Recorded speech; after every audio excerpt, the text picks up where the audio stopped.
Հետևյալ արտահայտությունը անելով։ Քննչական կոմիտեի ղեկավարը որպես վկա պետք է դատարան գա ու ցուցմունք տա, հայտարարում է Բագրատ Սրբազանը։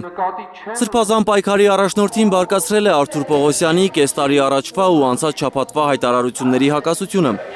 Սրբազանը հիշեցնում է, անցած նոյեմբերին քննչական կոմիտեի նախագահը խորհրդարանում հայտարարել էր, թե իբր իրենք իրենց արարքը որակել են որպես ահաբեկչություն։ Հիմա 180 աստիճան տարբերությամբ հայտարարություն է արել։ Սա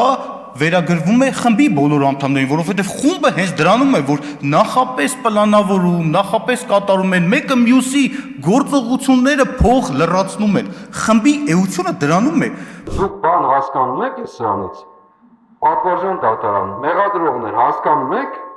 Եթե հասկանում եք այս աշխարհացունց դարակազմիկ հայտարարությունը, մեզ էլ բացատրեք հասկանալ։ Այն, որ այս գործի նախաքննությունը կցված ապացույցների ճշգրտությունը առնվազն կասկածելի է, Սրբազանը բազմիցս հայտարարել է դատարանում։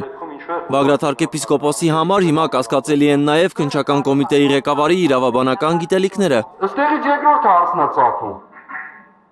Քննչական կոմիտեի ղեկավարը իրավաբանության ֆակուլտետն է ավարտել, թե ֆռռաբանության։ Երևի գնացել է տուն, երեխեքն էլ ասում են հայրիկ լավ խաց տվեցիր։ Փաստաբանները միջնորդում են Սրբազան պայքարի գործով արդեն 11 ամիս ազատազրկված Հայաստան խմբակցության падգամավոր Արթուր Սարգսյանի տնային կալանք խափանման միջոցը փոխել, որպեսզի նա կարողանա մասնակցել նախընտրական քարոզարշավին։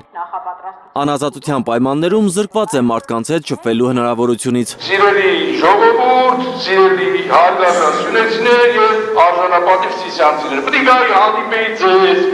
ներկայացնեմ իմ 5 տարվա արած գործերը, չարած գործերը եւ պետք է ներկայացնեմ մեր ապագա ծրագիրները կապված մեր հայրենիքի հետ կապված,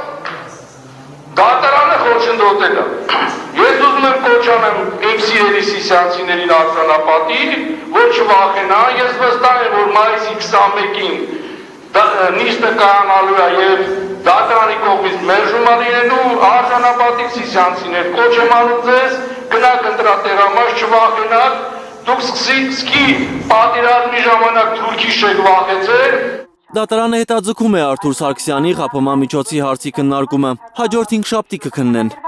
Սրբազան պայքարի գործով մեղադրյալների փաստաբաններն այսօր էլ են շարունակել հիմնական ելույթները դատարանում։ Նրանք փաստեր են ներկայացնում, պնդում, որ Բագրատ Սրբազանն ու նրա 17 աջակիցները կապ չունեն իրենց մեղսագրվող արարքի, ահաբեկչություն կազմակերպելու հետ։ Այս մարդիկ ոչ միայն այս գործով,